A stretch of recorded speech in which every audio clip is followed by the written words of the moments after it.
My next guest, known to millions as Alan Partridge's long-suffering PA, Lynn. Oh, comic genius. This week, though, we are seeing a very different side to Felicity Montagu when the Death in Paradise spin-off, Beyond Paradise, returns to our screens. Well, Felicity Montagu, who plays Margo, joins me now. That was a quick change and all good. Margo, she means well. She thinks she runs everything, but she kind of doesn't.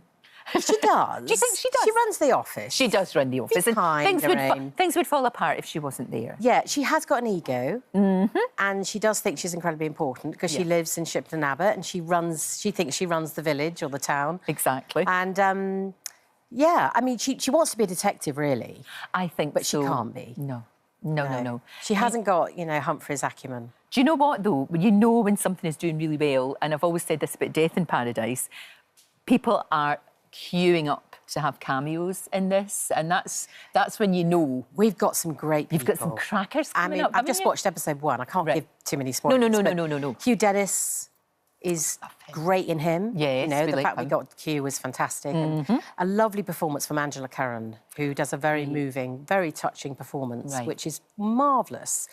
And we've got Caroline Quentin. Oh, great. Yeah, we've got some great people. So we're really chuffed. And you're enjoying this. And it's... Is this third series in? It is, this is third series in. Surely there'll be another one. I mean, it'd be crazy not to. I don't know. Nobody knows. We don't know. But for goodness sake, it's doing incredibly well. I mean, Death in Paradise is one of the most watched shows, and this one is right there with it. Well, the thing about Tony Jordan is that he has such a hold on people's characters. Yeah. He was a market trader, he told me. Really? And it's music to him. Right. People's dialects, jokes, gags. And he got a break. Somebody met him at the vegetable stall and said, "I think you can write, Tony." And that's how it happened. Yeah, and when I first read the script, I thought there's such music to the way that Margo speaks. Easier when it's written like that. It must do. Yes. It must do. There is no homework. Well, there's loads of homework, but there's no homework in the sense that you don't have to say, how do I make this work? How do I make it real? Because it's all there on the page. Right. So it sounds like real people talking. Yes. And that's the thing about it, actually, isn't it? It's that authenticity. It is. I mean, we all know a Margo. We know people like that. We can say, right, I know, I get that. And that works. Well, Margo wants to be noticed. Of course she does. She doesn't want to be looked through. No, absolutely. So she's determined that's not going to happen. Absolutely.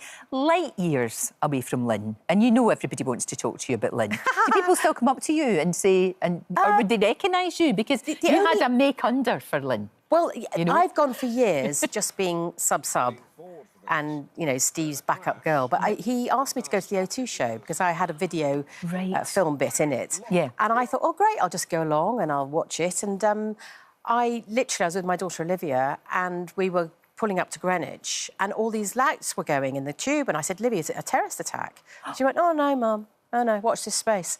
And then literally I was deluged by, obviously, you know, the Partridge fans. Indeed. 15,000 people per night were going to the O2, so it's not obvious. It's not that difficult to sort of suss, is it? No. So I was a bit of a fool, really. But the thing about it, no, that's great, and you deserve it, because the thing about it is that wouldn't have been nearly as funny, in any way as funny, if it hadn't been for Lynn. Oh, I don't know. Oh, come on. She was like the, you know, it needed her. That's what makes it so hilariously funny. And I know you've been playing this part sort of on and off for about 30 years with him. Yes. You know, it's been a mainstay. It's sort of run right through your career. Well, I always say to Steve that we're a bit like brother and sister. Yes. It's a brother and it's a sibling relationship, and it's you know, getting at each other the whole time.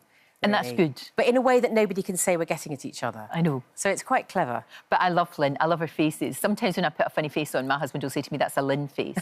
You know, it's still, and a lot of people say that. You know, the kind of face she used to put on when she disapproved horribly about what was going on, but she couldn't really say because she was too frightened of him. Apparently there's a sat-nav with Lynn's voice. No way. Which I've never heard. How do I get this? And it's apparently, yeah, Lynn, I'll go that way. People take off Partridge. Go, yeah, I'll go left. OK, Lynn, what you say? I'll always remember when he was in the car and he said he was driving up to Dundee in his bare feet. It's just stuck with me, that line. It's hilarious. It's just so funny. It's absolutely brilliant. You did a wee special, comic relief special, didn't you, for Beyond Paradise, yes.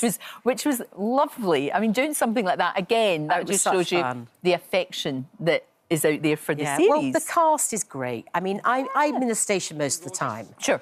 I mean, Margo would love to get out. She would. She would love to get out. Do you think they'll let her get out now? Well, occasionally Tony lets her out. Right. Yeah. Because, I mean, we should. Yeah, I know. But she is a bit loud-mouthed and she is very opinionated. And she does sort of criticise Humphrey quite a bit. You know? She can't understand why he's so impractical, why he can't sort of open a drawer or why he can't do something. Yeah. It's a bit like women who've been married for 40 years with their husbands when you see that patience in their face. Yes. Like, and they're is nearly he really doing this again? It's brilliant. Look, it's on this Friday, isn't it? 8 o'clock It is. this Friday on BBC One. It's just like you can just sort of sit there and wallow. And just wallow in the gorgeousness. Thank you so much for coming in. It's a pleasure, It's great to Lorraine. see you. Yeah. I know you've got tons of things coming up. Just enjoy. Yes. Top of your game. Thank you so much. Well, that's a wrap for this video. We hope you enjoyed it. We have all the best moments from the show right here on the channel. And if you like this video, then we think you'll love this one. See you next time.